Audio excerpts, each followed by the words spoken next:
So soccer or football, depending on where you're listening to this from, we'll refer to it as football from here on out to simplify it. Just know that we're not talking about the big Americans in pads hitting each other on the line of scrimmage. So when we talk about that sport, it's an interesting crossover point because soccer is commonly spoken about in terms of lateral movements and lateral agility and strength in that regard, whereas cycling is very much forward-facing movement. And it's not as simple, and you can hear this on the Ask a Cycling Coach podcast that we did with Kelly Starrett. It's not a single plane movement. Like, your hips and knees and everything else aren't really designed to operate like a bicycle operates. But so it is more complex than that. But did you find coming over to cycling that soccer had prepared you in any specific ways, or had you at a particular disadvantage in any ways when you came over to the sport of cycling? When I was doing both at the same time, the only sort of fallout from that was that my knees would hurt. It would hurt my knees, but it was only for sort of a day or two after the football match on the weekends. So sort of physiologically, there was no sort of advantage or disadvantage. I suppose there was a bit of that sort of cardio base from playing football, but if ever I run now, you wouldn't know that I'm a sort of strong cyclist, because I can't. I ran 5K sort of months ago now. Haven't ran since because it wiped me out for the week. I could barely walk. Like, my legs were so stiff. So now I do not run. What position did you play in soccer? So I was some sort of defender or midfield. So you did a lot of running then as a midfielder. Yeah. So that's one thing that I'd be interested. I mean, were you athletic your whole life, or did you feel like just the sport of soccer or football, forgive me, brought you to the point where you were athletic to ease that transition into cycling? Well, to be honest, I wouldn't say that I was athletic until I started to cycle, because football was more of a social thing.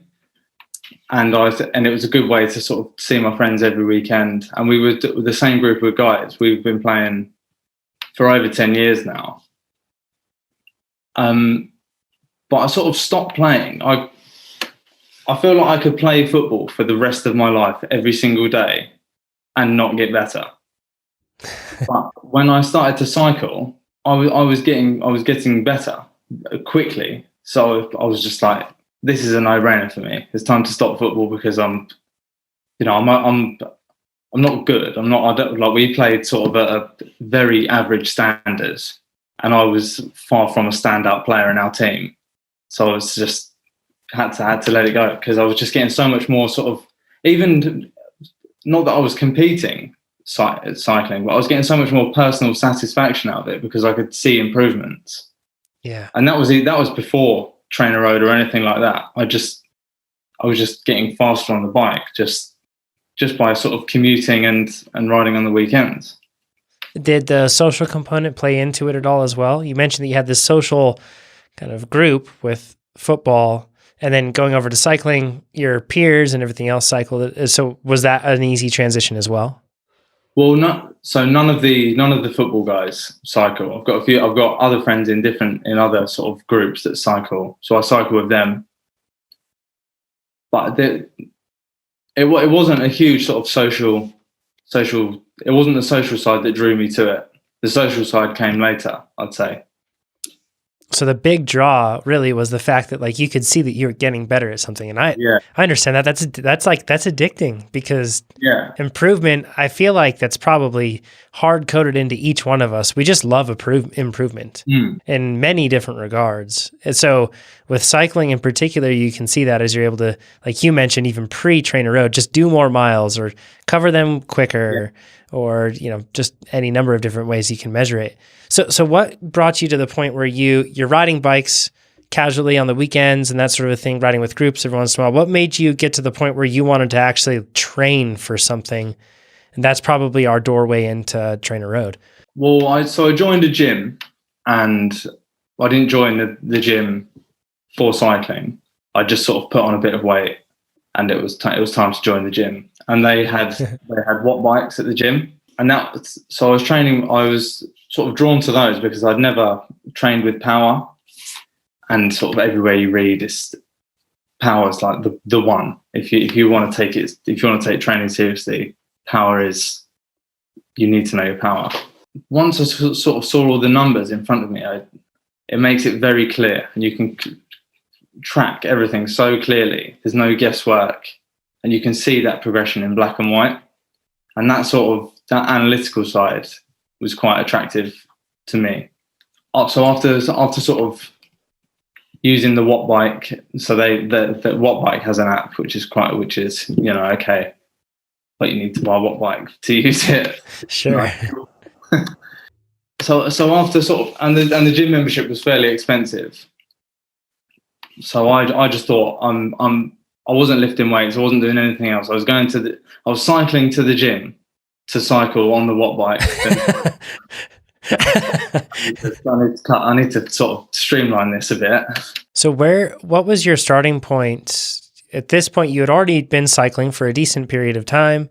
Once again, like you had said, I love that you were cycling to the gym to cycle at the gym and then cycling home from the gym. Yeah. So you had obviously put in quite a lot of time already, and you were tracking improvement and wanted to see that. But what was your starting point when we're talking about power to weight for you when you first started using TrainerRoad? So when I started going to the gym, I was about 85 kilos, and I did an FTP test, a 20-minute FTP test on the Watt Bike. And my FTP came out about 280, sort of somewhere with 275, 285, somewhere around there. And so I've just worked out it's sort of 3.3, 3.4 watts per kilo. Mm-hmm. And that's at 187 pounds in terms of the weight for those that are listening to this, and for conversion from kilograms. I was probably, once I got TrainerRoad, I was probably, I was higher than that. I was sort of at about 313 FTP. I couldn't say what weight I was at, but I was probably around 80. That sort of first 6 to 12 weeks with the sweet spot build, sort of, or base, 1 and 2. Of my FTP went up by like 30 watts. It was like, or up to like 25, 30 watts straight to sort of 335, 340. Wow. And I couldn't believe it. And sort of following after sort of subsequent FTP tests, the increase sort of was more gradual. Sort of, it was a steadier increase, but I was still losing weight. Which, like, I wasn't sort of weight conscious, but like talking about that, like the data driven sort of numbers side of it. When I could see my watts per kilo going up, I was like, this is brilliant. And the weight loss was never sort of dramatic, or, as I said, I wasn't sort of driven by losing weight. It was a byproduct of cycling to and from work and then doing the workouts on the turbo. Yeah, it's the byproduct of chasing performance, right? And that changes things substantially. Well, one thing I think is really important to point out is that initially you probably had, if you measured from the very beginning of time, you probably had a period of beginner, they call them beginner gains a lot of the time, right? Where it's like rapid improvement. And then you got to the point where you probably took a 20-minute FTP test, and I assumed that the improvement probably wasn't rapid all the way up into that point. Then after you took that 20-minute test with that Watt Bike, then I'm sure that, once you introduced some sort of structure at the gym, you probably saw an increase. Then once you used TrainerRoad, you saw a big increase, which is common because it's properly structured training. But then you continued to see it. And one point that I think is really important with this is a lot of the time there's criticism from athletes that are frustrated because they don't see the sort of beginner gains that they once saw. And when they see other people feel them, a lot of the time they want to call them out and find a justification for it, right? But here's the thing. You pointed out something very important. You still saw a gradual improvement.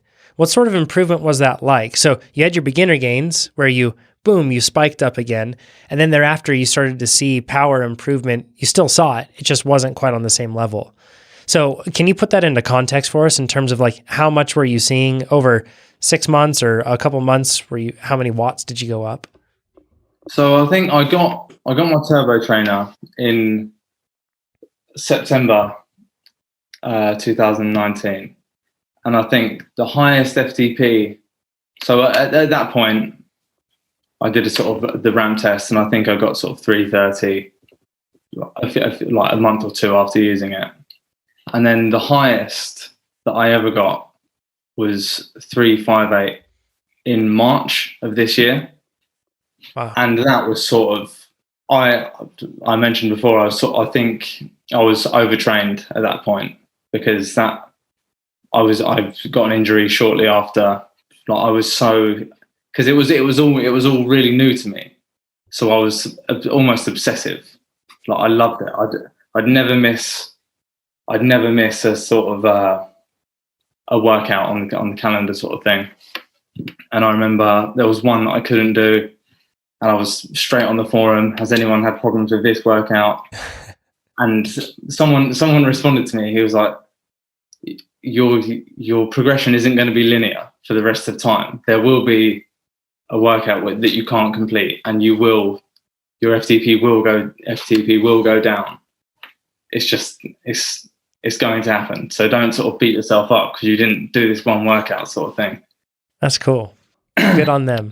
So that's over sort of around 6 months. What's that? About another sort of 25, 30 watts in 6 months in that sort of steady progression period.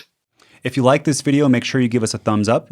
If you didn't like this video, you can give it a thumbs down, but let us know what you would have done differently in the comments below.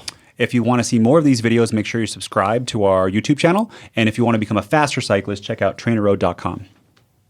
Do it. If you think I have better hair than Jonathan, give it a thumbs up. If not, leave a comment. My hair is better than his.